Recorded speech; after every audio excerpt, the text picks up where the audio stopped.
Assalamualaikum warahmatullahi wabarakatuh, teman-temanku semuanya. Ketemu lagi dengan saya, Bugis Acok.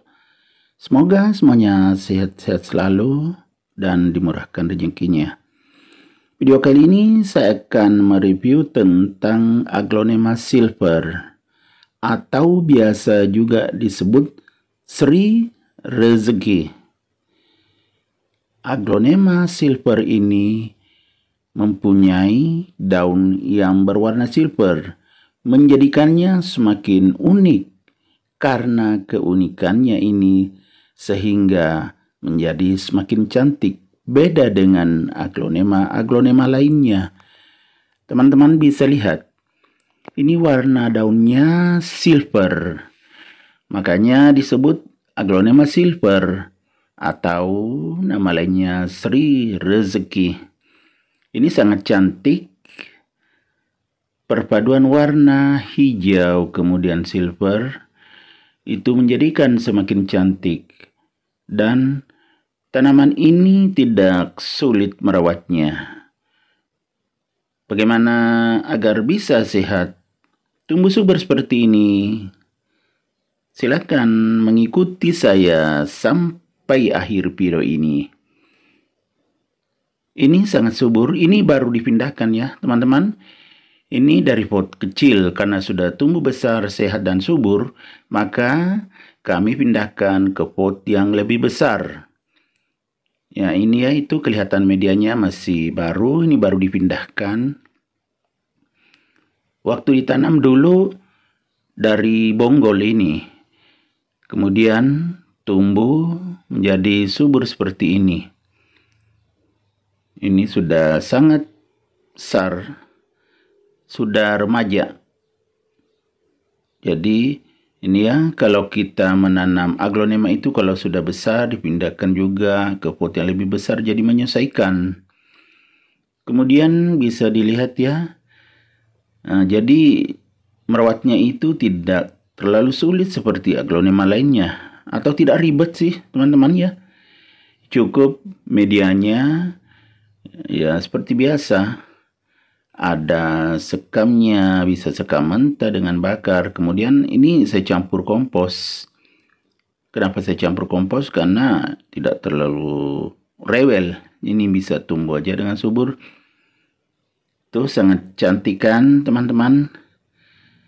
Jadi saat kita menanam aglonema, yang pertama diperhatikan ya tentu potnya dulu ya. Ini potnya menyesuaikan dengan tanamannya. Kalau ini indukannya, ini pernah dipotong bonggolnya, ini makanya tumbuh dua teman-teman. Ini sangat subur ya.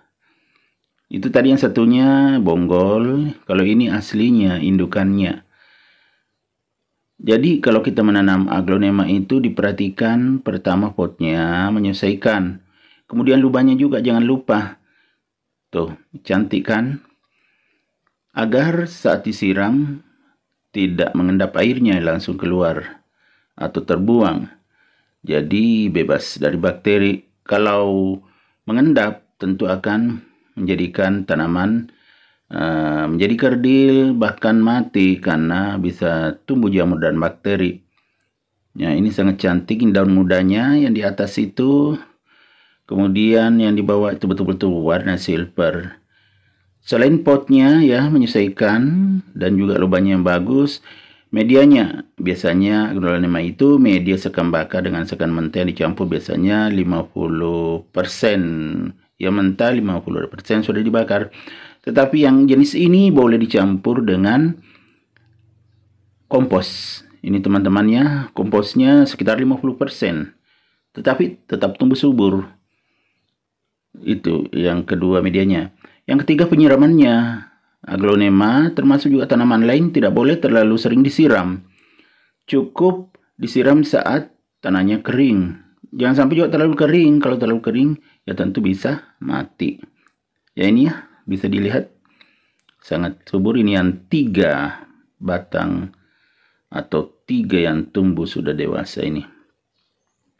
Nah, selain penyiraman juga pemupukan. Biasanya kalau kami siram sedikit vitamin ya, beberapa tetes untuk air yang 1 liter itu kemudian kami siramkan, itu vitamin B1 biasanya kami tambahkan. Kemudian penempatannya juga, jadi jangan ditaruh di bawah sinar matahari langsung karena itu tidak cocok. Di tempat yang agak berteduh atau lembab, tapi jangan juga di ruang tertutup terus-menerus. Harus ada udara bebas. Seperti ini kan, ini kelihatan dari jauh tuh betul-betul bagus ya. Jadi kelihatan unik teman-teman ya, sangat unik. Jadi kalau teman-teman mengalami kendala dalam merawat aglonema, bisa berkomentar di kolom komentar ya. Bisa kita sharing pengalaman. Ini kebetulan aglonema ini juga tumbuh subur. Nah, ini lihat kan, ini yang baru dipindahkan tadi itu sangat subur dan semakin indah dan cantik warnanya.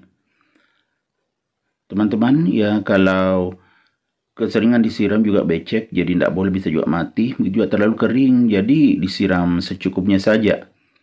Ini kebetulan ini belum dipupuk. Ini kalau ini tidak dipupuk sudah besar karena media tanamnya tadi ada komposnya. Kompos juga termasuk media tanam yang subur. Kalau sudah mulai kelihatan terhambat pertumbuhannya, sudah bisa diberi pupuk sedikit. Pupuk apapun boleh, saya rekomendasikan, yang penting jangan berlebihan ya, secukupnya sesuai dengan kebutuhan tanaman aja. Biasanya kalau pupuk-pupuk yang dijual di pertanian itu atau toko-toko pertanian itu ya banyak macamnya, boleh dipilih. Ya, ditanyakan saja yang mana untuk tanaman hias, itu banyak jenisnya bisa dipakai. Oke teman-teman, demikian, semoga bermanfaat. Assalamualaikum warahmatullahi wabarakatuh. Sampai jumpa kembali.